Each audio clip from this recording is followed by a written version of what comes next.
పద్మశాలి రాష్ట్ర అధ్యక్షులు పొరాళ్ల పురుషోత్తమ సార్ గారిని వేదికను అలంకరించవలసిందిగా కోరుచున్నాము.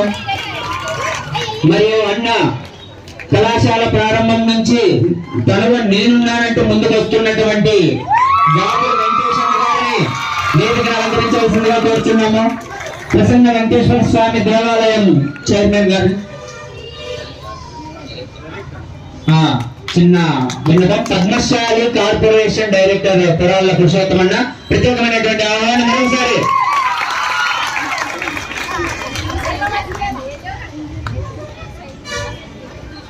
మరియు ఇక్కడికి విచ్చేసినటువంటి తల్లిదండ్రులకు మరొకసారి స్వాగతం సుస్వాగతంతో జిల్లా స్థాయిలో కాదు రాష్ట్ర స్థాయిలో ప్రయత్నిస్తామని ధన్యవాదాలు. మరియు పద్మశాలి కార్పొరేషన్ డైరెక్టర్ గౌరవనీయులు మాన్యశ్రీలు శ్రీ పొరాళ్ల పురుషోత్తమన్న గారిని కొన్ని విషయాలు మీతో పంచుకోవాల్సిందిగా విద్యార్థుల యొక్క తల్లిదండ్రులతోనూ అధ్యాపక బృందంతో పంచుకోవాల్సిందిగా కోరుచున్నాం.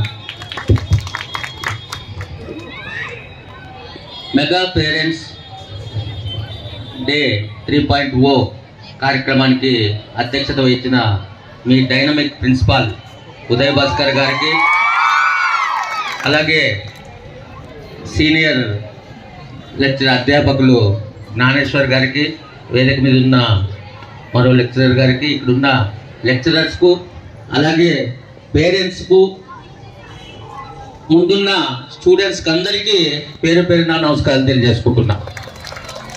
ముఖ్యంగా ఈరోజు మెగా పేరెంట్స్ డే అనే కార్యక్రమాన్ని మన విద్యాశాఖ మంత్రి నారా లోకేష్ బాబు గారు ప్రవేశపెట్టారు. గతంలో ఎప్పుడు కూడా పేరెంట్స్ డే ఉండేది కాదు. మేము కూడా ఈ ఊర్లోనే చదువుకున్నాం, జూనియర్ కాలేజ్లో. మా టైంలో ఒక కాలేజీ యానివర్సరీ డే మాత్రమే జరిగేది, పేరెంట్స్ డే అనేది జరిగేది కాదు. కానీ ఇప్పుడు మంచి కార్యక్రమం ఇది. మామూలుగా కార్పొరేట్ స్కూల్స్లో ఈ కార్యక్రమాలు జరుపుతుంటారు. పేరెంట్స్ డే అనేది మనము కార్పొరేట్ స్కూల్కి ఏమాత్రం తగ్గకుండా ఆ స్కూళ్ళకు ధీటుగా గవర్నమెంట్ స్కూల్లో కూడా పేరెంట్స్ డే జరపాలని చెప్పి మొట్టమొదటిసారిగా మన నారా లోకేష్ బాబు గారు ప్రవేశపెట్టారు. ఆయన ఈరోజు మనకు విద్యాశాఖ మంత్రిగా ఉండడం మనం చాలా అదృష్టం చేసుకున్నాం. అంతకన్నా ముందు ఒక 2 విషయాలు మీతో చర్చించాలి. 2014-19 మధ్యలో మనకు కాలువ శ్రీనివాసులు గారు ఇక్కడ ఎమ్మెల్యేగా గెలిచారు. ఆ రోజుల్లో మనకు గర్ల్స్ జూనియర్ కాలేజ్ ఉండేది కాదు. ఈ సమస్య మనకు పూర్వం చాలా మంది సీనియర్స్ పోరాడారు గర్ల్స్ జూనియర్ కాలేజ్ తీసుకురావాలని, కానీ ఎవరి చేత కాలేదు. కాలువ శ్రీనివాసులు గారు మాత్రం ఆ టైంలో 2014-19 మధ్యలో మన రాయదుర్గంకి గర్ల్స్ జూనియర్ కాలేజ్ కావాలి, పిల్లలందరూ కూడా 10th అయిపోతూనే డ్రాప్ అవుట్స్ అవుతున్నారు, వేరే ఊళ్ళకు పోవడానికి ఇబ్బంది పడుతున్నారని చాలా మంది లెక్చరర్స్, ఊర్లో ఉన్న పెద్దలు అందరూ కూడా ఆయన రిక్వెస్ట్ చేస్తే ఆయన కష్టపడి ప్రత్యేక జీవో తీసుకొచ్చి మన రాయదుర్గానికి గర్ల్స్ జూనియర్ కాలేజ్ నుంచి శాంక్షన్ చేయించారు. ఈ సందర్భంగా మీరు ఒక్కసారి గట్టిగా చప్పట్లతో కాలువ శ్రీనివాసులకు కృతజ్ఞత తెలియజేయాలి. ఆ రోజు మేము ఆయన వెంట నడుస్తూ మేము ఆ రోజు కౌన్సిలర్గా అన్న నేను ఉన్నాం. ఆయన జూనియర్ కాలేజ్ కోసం కష్టపడి శాంక్షన్ చేసిన తర్వాత ఇక్కడ బిల్డింగ్లు లేవు, లెక్చరర్లు లేరు, అన్ని సమస్యలే. కొంతమంది గవర్నమెంట్ కొంతమంది లెక్చరర్స్ని అపాయింట్ చేసింది, కానీ కొన్ని సబ్జెక్ట్స్కి లెక్చరర్స్ లేరు. కానీ ఆ టైంలో కొద్ది డబ్బు ఎమ్మెల్యే గారు ఇచ్చారు. తర్వాత మన అన్న గాజు వెంకటేశ్వర గారు సొంత నిధులతో 5-6 నెలల పాటు లెక్చర్స్, అవుట్ సోర్సింగ్ లెక్చర్స్కి సొంత ఖర్చుతో జీతాలు ఇచ్చాడన్న. ఆ రోజు నేను వచ్చి ఇక్కడ చంద్రమౌళి ప్రిన్సిపాల్ గారికి మేము డబ్బిచ్చి వెళ్ళాం, మేమిద్దరే వచ్చాం ఇక్కడికి. అలాంటి పెద్దలు కష్టపడి తీసుకొచ్చిన కాలేజ్ ఇది. మన ఊర్లో పిల్లలు ఈ కాలేజ్ వచ్చిన తర్వాత ఆడపిల్లలు ఎక్కడ కూడా డ్రాప్ అవుట్స్ కాకుండా ఈరోజు ఈ కాలేజీలో 600-700 మంది పైచిలకు పిల్లలు చదువుతున్నారంటే ఈరోజు రాయదుర్గమే గర్వపడాలి. అలాంటి కాలేజ్ ఇది.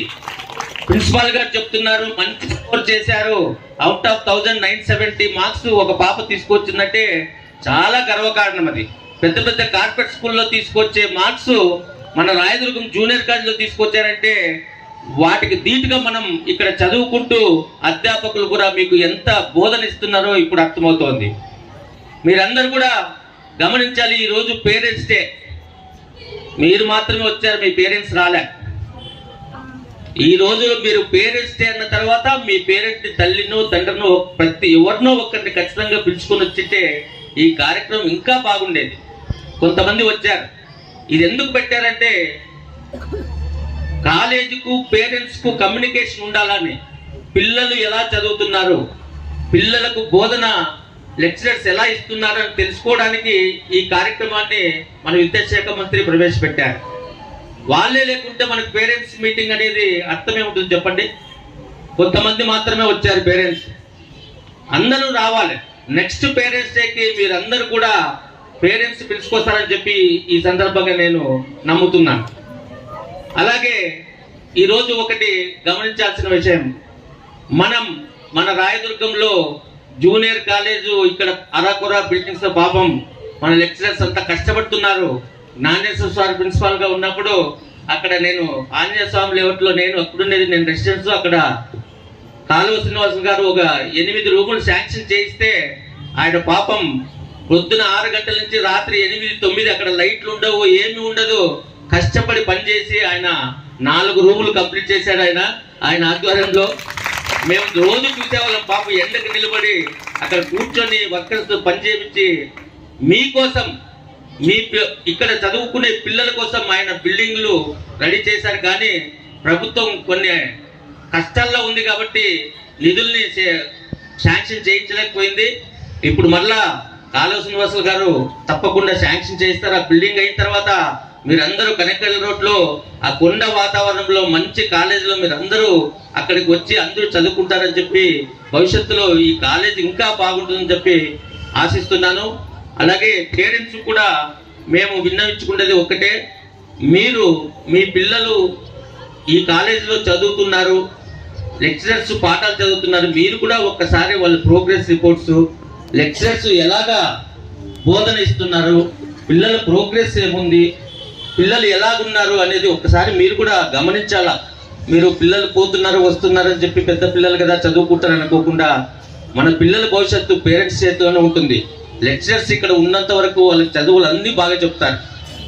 కానీ నిజంగా నేనేమంటున్నా అంటే మేము చదువుకున్న టైంలో మా అమ్మ కానీ నాన్న కానీ ఎవరు కూడా స్కూల్ ఫిక్స్ పెట్టిన సందర్భాలు లేవు. అది పాతకాలం. పిల్లలు తల్లిదండ్రుల మీద గౌరవం ఉండింది, భయం ఉండింది. ఆ టైంలో మేము స్కూల్కి పోయి కరెక్ట్గా ఇంటికి వచ్చేవాళ్ళం. ఈ టైంలో అట్లా లేదు కదా. సోషల్ మీడియా వచ్చేసింది, సెల్ ఫోన్లు వచ్చినాయి, అన్నీ ఎంత మంచి జరుగుతుందో అంత చెడుపు చేయడానికి ఈ కాలంలో అన్నీ వచ్చేసినాయి. అవన్నీ పిల్లలు కూడా గమనించాలి. ఈ ఏజ్ మీరు కరెక్ట్ రూట్ని ఎన్నుకునే ఏజ్ మీది. మీరు ఈ రోజుల్లో గవర్నమెంట్ కూడా ఏం చేసిందంటే పాఠ్య పుస్తకాల నుంచి బట్టల నుంచి ప్రతి ఒక్కటి కూడా చదువుకోవడానికి అవకాశం కల్పించింది.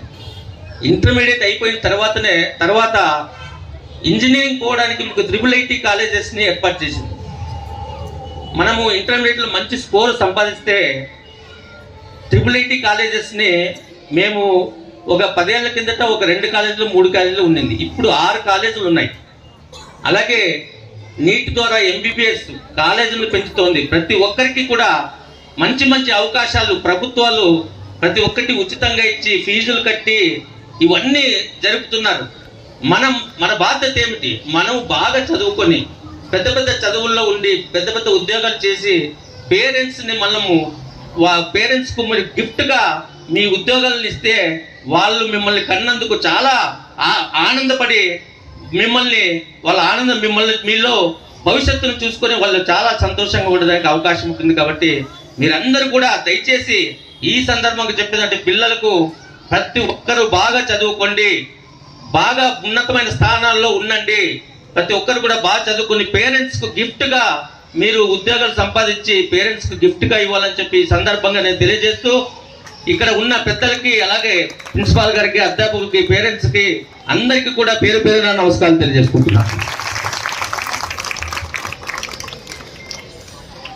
పురుషుల్లోని ఉత్తములు పోరాళ్ళ పురుషోత్తములు.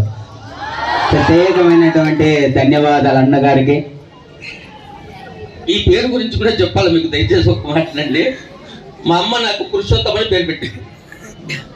చిన్నప్పుడు అందరూ విజయ్, నవీన్, సతీష్ అని పెద్ద పెద్ద లేటెస్ట్ పేర్లు అన్ని పెట్టారు. నాకు మా అమ్మ పురుషోత్తం అని పెట్టింది. ఏందమ్మా నాకు ఈ పురుషోత్తం అని పేరు పెట్టావని మా అమ్మతో కొట్లాడేవాడిని. అరే తిక్కోడాది దేవుని పేరు రాది, అది బాగుంటుంది అని చెప్పేది. సర్లే పెట్టింది కదా అని అట్లాగే వెళ్ళిపోయినా. నేను ఇంటర్మీడియట్ చదివినా, డిగ్రీ అక్కడ చదివినా. ఆ పేరు ఎంత ఉన్నతమైనదంటే ఇప్పుడు సార్ చెప్పారు ఆ పేరు నిలబెట్టుకోవడానికి నేను చిన్నప్పటి నుంచి పోరాడుతున్నా. ఎక్కడ పోయినా పురుషుల్లో ఉత్తముడబ్బా నువ్వు అని అంటారు. దాన్ని కాపాడుకోవడానికి కోసం ఎంత కష్టపడాలా. ఇక్కడ మా పేరెంట్స్, మా త్యాగరాజు మా అన్న ఆయన మా ఇంటి ముందే ఉండేవాడు. అడగండి మేము ఎలాగుండేవాళ్ళం అంటే ఆ పేరుని కాపాడుకోవడానికి అంత కష్టపడి ఈరోజు మంచి పేరుతో ఉన్నానని నేను అనుకుంటున్నాను. Very good, great sir. Sir దగ్గర నామధేయులు సార్ కదా, రైట్. నిజంగా అమ్మ ఇక్కడ రండి బాబు, కనీష్ లోపల రిసీవ్ చేసుకోవాలి, వాళ్ళని సాధారణంగా రిసీవ్ చేసుకోవాలి, గౌరవంగా కూర్చోబెట్టాలి. చెప్పాను కదా. సో వాళ్ళకి కావాల్సినటువంటి అకామిడేషన్, మనకు వసతులు తక్కువ, రూమ్స్ రేట్ తక్కువగా ఉన్నాయి, బట్ అడ్జస్ట్ కాండి. Right. So thank you sir. మా యొక్క బంగారు కొండలు, బంగారు తల్లులు ఉద్దేశించి చాలా చక్కటి ప్రోత్సాహకరమైనటువంటి మాటలు మా పిల్లల్ని గురించి మాట్లాడారు, మా పిల్లల్ని బ్లెస్ చేశారు. సో మా కళాశాల యొక్క అవసరాలు ఎప్పుడైనా కానీ ఉంటే తప్పకుండా మిమ్మల్ని కలుస్తాం. మిమ్మల్ని ఇబ్బంది పెట్టం, కానీ ఏదో మీ వైపు నుంచి మా కళాశాలకి మా యొక్క పిల్లల మీద బ్లెస్సింగ్స్ ఉండాలని కోరుకుంటున్నాము. మా యొక్క ఆహ్వానాన్ని మన్నించి వచ్చినందుకు మీకు అందరికీ కూడా ప్రత్యేకమైన ధన్యవాదాలు తెలియజేస్తున్నాం. Thank you very much.